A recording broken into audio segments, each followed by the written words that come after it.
Israel was warned overnight that it won't have America's support if it strikes Iran's nuclear sites. Now, you have had American help over the past few days, so how will Joe Biden's comments shape your decision when it comes to revenge or retaliation?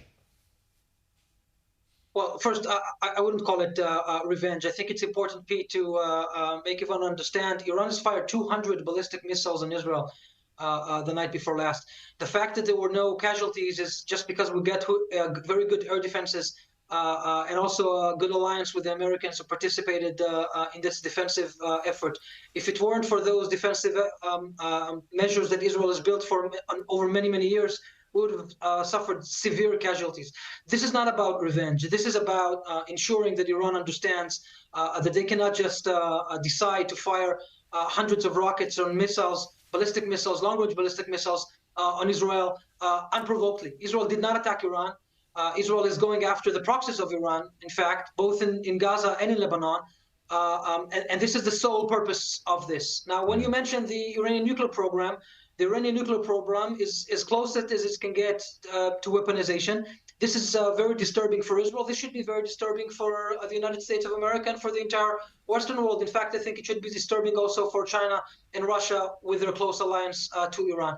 I must say, I don't expect Israel to attack the Iranian nuclear program right now. This calls for a lot of preparations. But I do expect Israel to attack on Iran and to ensure that they understand that they cannot just decide.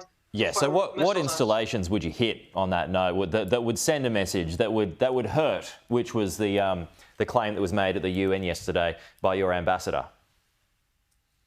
Yeah. So with your permission, I won't get into the specifics. The government is in deliberations over this. But if I may, I can just give as an example.